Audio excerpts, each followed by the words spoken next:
Le continent africain est à feu et à sang. Et personne n'en parle. Le journalisme africain est plus exécrable que le politique africain. Oui. Écoutez, vous voyez tout ce qui se passe autour de votre pays. Que vous soyez sénégalais, malien, mauritanien, guinéen, burkinabé, ivoirien, congolais, centrafricain. Tout autour de vos pays, vos frères sont en train de mourir tous les jours. Tués par les forces occultes, armées, nourries, payées, habillées par les impérialistes. Pour une simple bonne raison, ils doivent continuer à piller votre continent. Et vous, journalistes, sans aucune rigueur, au lieu d'aller à la source, vous préférez faire des copies-collées.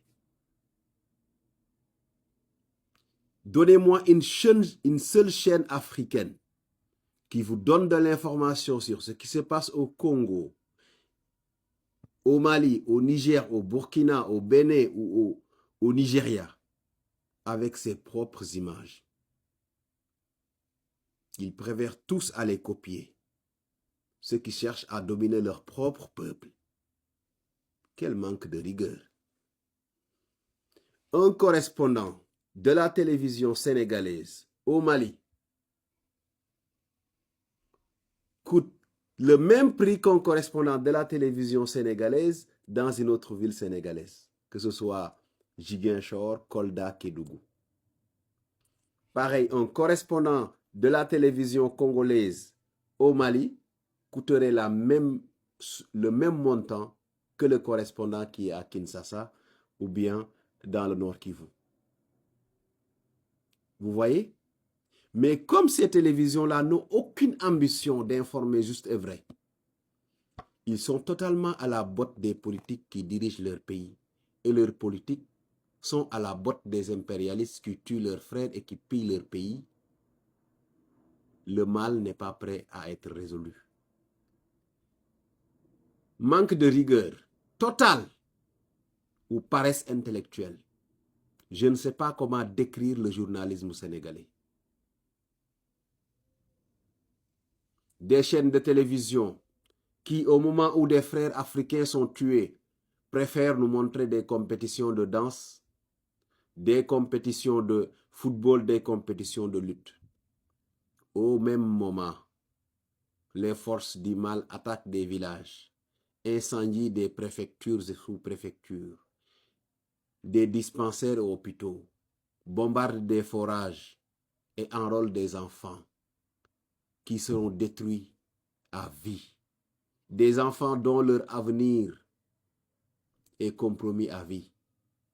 Et vous, comme si pour nous faire dormir davantage, vous augmentez la cadence de la danse et de la musique.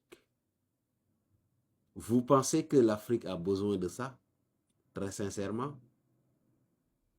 Vous pensez que vous avez une leçon d'éthique, de déontologie à donner aux peuples africains si vous continuez comme ça?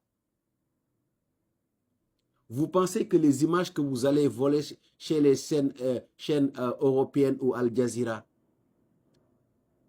ces journalistes-là, ce n'est pas des êtres humains?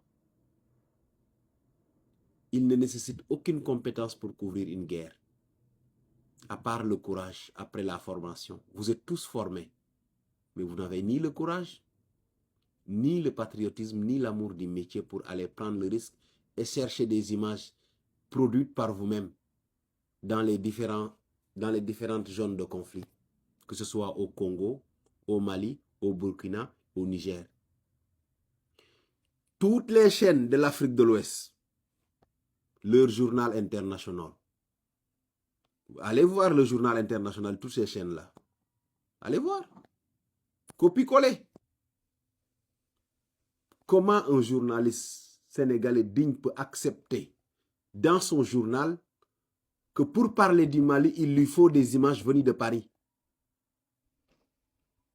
Comment un journaliste ivoirien digne peut accepter que pour parler du Mali, dans son journal, est obligé d'aller prendre des images de Paris ou de Al Jazeera? Vous voyez ce que je vous dis? C'est pourquoi la guerre contre la propagande n'est pas près d'être gagnée. Parce que les premières personnes qui devaient être au front pour détruire cette propagande, c'est les journalistes africains.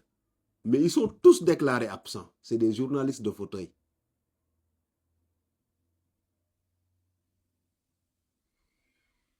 C'est inadmissible qu'en Afrique de l'Ouest, pour qu'un Sénégalais puisse être informé de ce qui se passe au Mali, c'est un Français qui doit envoyer les images. Pour qu'un Ivoirien puisse être informé de ce qui se passe au Sénégal, c'est un Français qui doit envoyer les images. Pour qu'un Guinéen puisse connaître ce qui se passe en Centrafrique ou au Mali, ou même en Guinée-Bissau ou en Gambie, il faut un journaliste français. Des images venues de France 24, TV5 Monde, en tout cas, venues du bloc France Média Monde. Il nous reste beaucoup de distance à parcourir. Nos journalistes ne sont pas prêts à faire face. Nos patrons de médias n'ont aucun intérêt à nous fournir une bonne information, à éveiller le peuple. Tout ce qui les intéresse, c'est comment nous maintenir un peuple joyeux dans la pauvreté, dans la promiscuité. Nos jeunes se jettent en mer, nos filles se prostituent dans les rues, nos mamans se lèvent à 4 heures du matin et reviennent à 22 heures pour gagner 1500 francs. Et comme ça, vous aurez un peuple tout pauvre, mal instruit, mal informé et facilement manipulable. Et vous allez continuer à gagner vos milliards sur leur dos. Moi, je pense que c'est ça.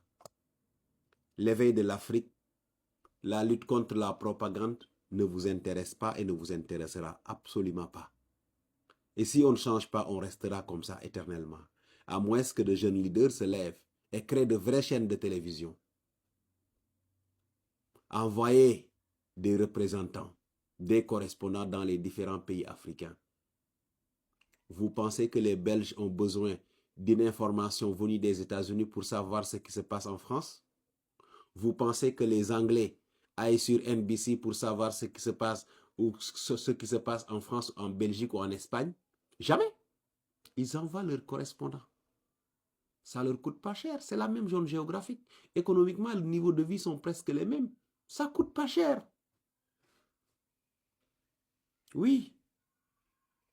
Rien que parfois, un sponsor d'une petite émission peut payer un journaliste pendant 1 an parce qu'on sait que vos journalistes ont des salaires dérisoires. Vos zones reporters sont exploités. Mais malheureusement, souvent, ce n'est pas pour la bonne cause. Il n'y a aucune rigueur. Je suis désolé.